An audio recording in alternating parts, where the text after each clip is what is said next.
Questo video non è una recensione, non darà pareri sulla qualità degli episodi, non darà opinioni sui contenuti, ma racconterà una storia da cui tutti possiamo imparare qualcosa.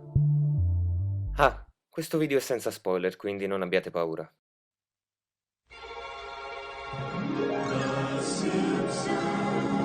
Le serie animate americane particolarmente lunghe hanno quasi tutte un fattore comune. I loro protagonisti sono praticamente immortali. Pensate ai Simpson, Family Guy, South Park. Raramente questi protagonisti hanno subito degli invecchiamenti. Avete mai fatto caso che i personaggi vestono sempre allo stesso modo? Forse perché sono tutti dei luridi, zozzoni, schifosi? Pa, siamo a corto di vestiti puliti! Mi sembra di indossare lo stesso vestito rosso da una vita. Forse, ma è più probabile che i disegnatori riciclino quando possibile le movenze dei personaggi per concentrarsi su altre tipologie di animazione. Prendete cartoni come Adventure Time. Lo sapevate che in ogni stagione il protagonista cresce di un anno? Infatti il giovane Finn della prima stagione ormai è un ragazzo cresciuto. Il simpatico cane Jake ha messo su famiglia e tutti gli altri protagonisti hanno memoria degli avvenimenti più importanti delle passate stagioni. Detto questo, possiamo cominciare a parlare di Rick e Morty, serie statunitense inedita in Italia e stranamente poco diffusa tra i siti streaming su Vita, creata da Justin Roiland e Dan Harmon ed è prodotta dal canale televisivo Adult Swim. Rick e Morty è l'evoluzione della devoluzione. Mi spiego meglio. Contiene un sacco di rutti e parolacce e non scherza nemmeno in contenuti considerati blasfemi. Va in onda sulla stessa rete dove va in onda uno show come Mr. Pickles.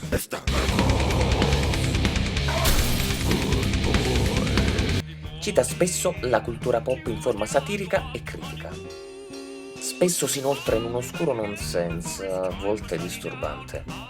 Contiene sangue e sbudellamenti, ed il suo rating è TV14. È animata ispirandosi a roba come Adventure Time, Simpson e Ren e Stimpy. I protagonisti sono uno scienziato pazzo alcolizzato e violento e i suoi nipoti Morty di 14 anni e Summer di 16 anni. La storia vede nonno Rick viaggiare attraverso realtà parallele, combinando però disastri e terrorizzando a morte la sua famiglia. È una serie che contiene elementi fantascientifici alla Doctor Who, ma che si rifiuta di trattare i viaggi nel tempo. I personaggi hanno talvolta comportamenti metacinematografici, questo vuol dire che, ad esempio, si rivolgono direttamente al pubblico per dargli appuntamento alla settimana prossima. Ogni episodio è autoconclusivo, ma tiene sempre in considerazione le puntate precedenti. Non vi è ancora chiaro il perché ho detto evoluzione della devoluzione? Allora bisogna capire la genesi di questa serie. Ascoltate bene, perché questa storia meriterebbe un film a sé stante. Le origini di questo cartoon partono nel 2006, anno in cui Justin Roiland crea un pilot per Channel 101, sito web creato da Dan Harmon, specializzato in pilot di serie che non devono superare i 5 minuti di durata. Il sito internet ha una politica un po' particolare. Le sue serie devono contenere elementi scioccanti in grado di creare una reazione del pubblico confusa e infastidita. Tra le guest star che hanno partecipato ad alcuni episodi ci sono Jack Black, Bob Odenkirk, Jimmy Kimmel, Jason Lee e parecchi altri. Il cartoon di Roiland si chiama The Real Animated Adventures of Doc and Marty ed è essenzialmente un corto animato basato sui personaggi di Ritorno al futuro. La trama è pressoché questa. Marty, per risolvere i paradossi temporali, deve praticare del sesso orale a Doc. It's the only way to fix our time travel car. You have to lick my balls, Marty.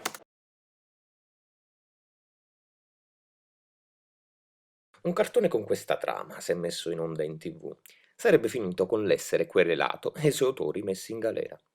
Ma nel mondo di internet, dove non esistono regole, dove Shrek is Love, Shrek is Life è più conosciuto della filmografia di Claudio Caligari, questo corto diventa il trampolino di lancio per qualcosa di importantissimo nella storia delle animazioni. Roland descrive il video come un troll alle case di produzione hollywoodiane. Hermond lo definisce una vandalizzazione pornografica. Principalmente ad Hermond diverte un sacco quando Doc comincia ossessivamente a ripetere il nome di Marty in maniera compulsiva, alternandosi con continui rutti. Dad, Marty. Marty. Marty was Marty. You have to lick my balls, Marty. Marty, trust me. That's right, Marty. We're in the year scientific and magical will happen to him. Trust me, Marty.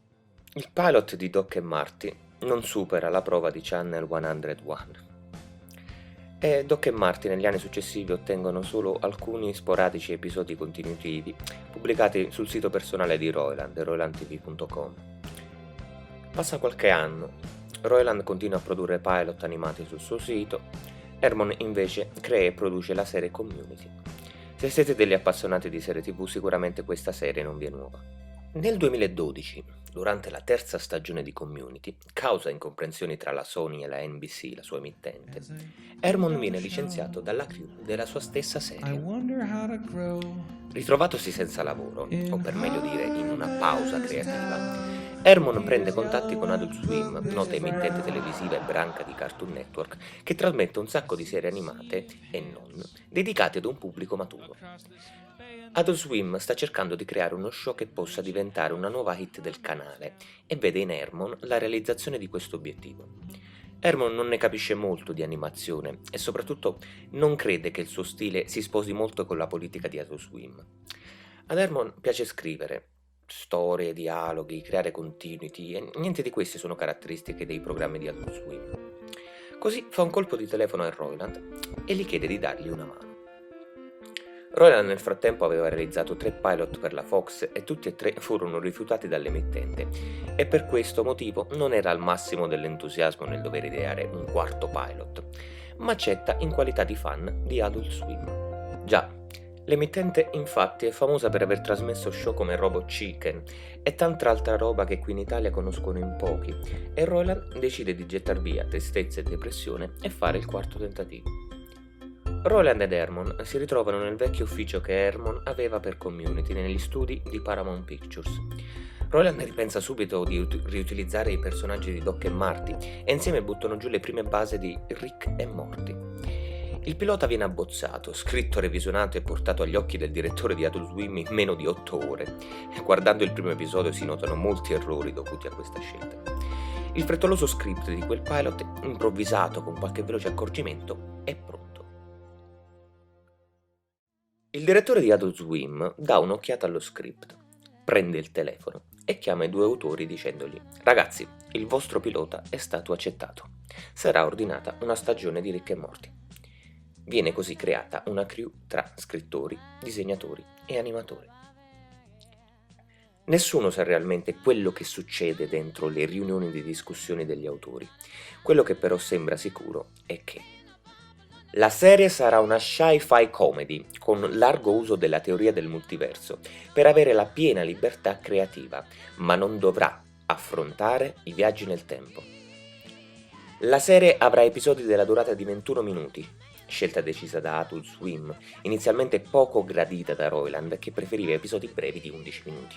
A doppiare entrambi i protagonisti sarà lo stesso Roiland, aiutato da della light beer e dell'acqua che, in fase di registrazione, mischierà insieme per generare un quantitativo allucinante di rutti. Dipshit who's dressed as something I don't know what. Yeah, I know, Morty. Bisogna fare il proprio meglio per non alienare i nuovi spettatori. Infatti, nonostante i collegamenti alle puntate precedenti, ogni storia è autoconclusiva per conto proprio. Gli sceneggiatori, rinchiusi in una stanza insieme ad una Nerf gun e delle caramelle, buttano giù le idee con la tecnica della commedia dell'arte o commedia italiana, e cioè improvvisando battute continue in un contesto, fino a scrivere l'intera trama di un episodio. Scrivono così 11 episodi. Appena decise le storie, si comincia il lavoro di storyboard e animazione, diviso in 2 dipartimenti separati. La Star Barnes Industries a Burbank cura gli storyboard, il design, i colori e gli sfondi. E la Bardell Entertainment a Vancouver, aiutata da un dipartimento nelle Filippine, monta e assembla il tutto fornendo le animazioni. Lick, lick, lick my balls! Yeah, say that all the time. The worlds can be one together. Le animazioni vengono create utilizzando tavolette grafiche Cintiq e Mac. I software utilizzati sono Toon Boom e Adobe After Effects. Il reparto artistico è composto da 3 registi, e 6 artisti per gli storyboard, 2 per regista. Il processo di storyboard richiede 2 settimane per le bozze, 2 settimane per le chine pulite, 1 settimana di revisione. Vengono chiamati altri attori che interpreteranno il resto della famiglia come doppiatori. Chris Parnell è il padre Jerry, Spencer Grammer è la sorella Summer e Sarah Chalk, la Elliot di Scrubs, interpreterà la madre Beth. Come personaggi secondari invece diverse special guest come Alfred Molina, John Oliver, Dana Carvey, Rob Paulsen e Maurice LaMarche. Rick e Morty va in onda. La critica americana acclama la serie. Nel giro di poco tempo si comincia a riconoscere il talento di Roiland ed Herman ritorna a dirigere come showrunner Community. La prima stagione tira giù le basi per un'evoluzione della serie e dal 6º episodio in poi iniziò a fare sul serio, distaccandosi dalle altre serie animate in circolazione. La popolarità della serie arriva addirittura ad un'ospitata nel season finale della 26ª stagione dei Simpson, dove Roiland scrive la gag del divano dell'episodio. Assurdo pensare come Doc e Marty, 2 bastardizzazioni parodistiche, si siano trasformati in Rick e Morty, 2 personaggi che si distaccano dalle loro origini e diventano i protagonisti di una delle serie più interessanti degli ultimi 10 anni.